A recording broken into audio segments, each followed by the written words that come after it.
Black Performance. Tsaka Vector. Meron din sila. Mas kulayos sila. Standard size. Standard.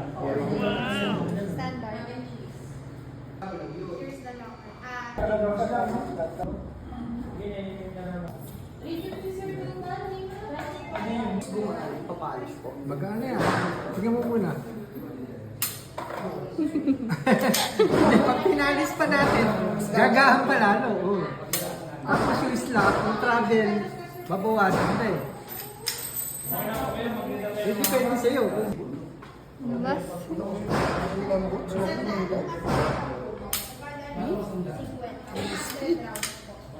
Ano boss? Talaga yan. Mas maganda talaga to. Kasi ito, parang yung travel niya parang nasa wall na eh. Eh, pero kung gusto mo naman ganito kalambot lang, i-atras lang natin. Pwede na. Pwede, di ba yan? Kanina, layo kasi nung ito eh, nati-trigger mo. 237. Parang Ayun, matras na. Pati yung safety, binawasan ko pa yun para matras ang to.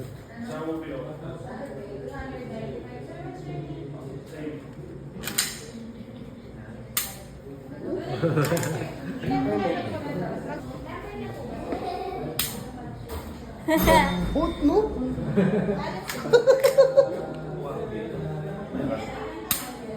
Testing natin yung kinapit nating Black Performance trigger.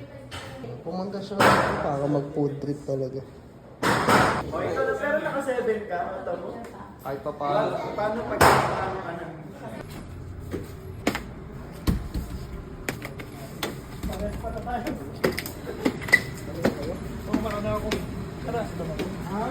Kita ko yung story mo sir, lagi ka naka-rifle eh.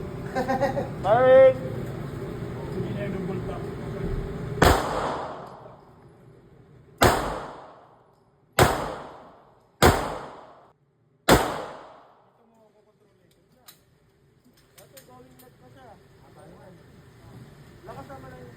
Ito first shot mo.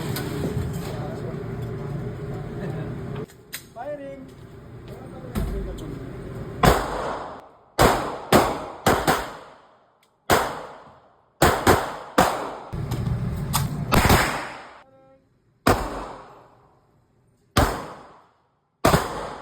Sanay siya sa stock na trigger. Wow, mas...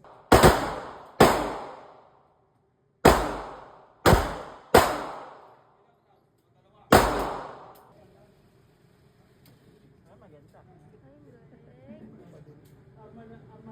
Plato pa rin yan.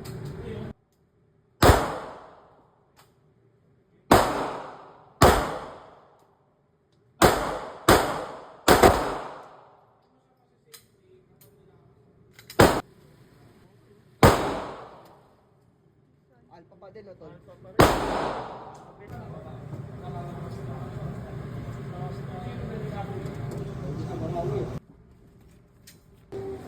Makakapanibago kapag lumambot yung trigger. Yung grip mo sa stock, na-adapt. Gagawin siya ng konti. 1.5. 1.5. lambot.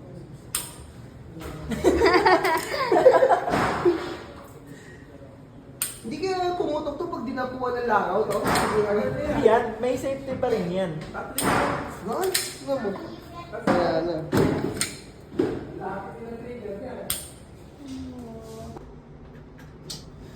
Pag solid na kapanibago. Kasi galing ka sa stock, mabigat. So mabigat yung kalabit mo. Dami natin mo. O mekaniko. Mabigat. So pag nilagyan mo ng ano, ng GPT, lumalambot siya. Pag pinutok mo. So first time, may ilang ka talaga. So yung gano'n mo, puputok. So bumababa yung baril mo kasi nasana yung trigger mo doon sa stock. So mapapractice naman natin. So yeah!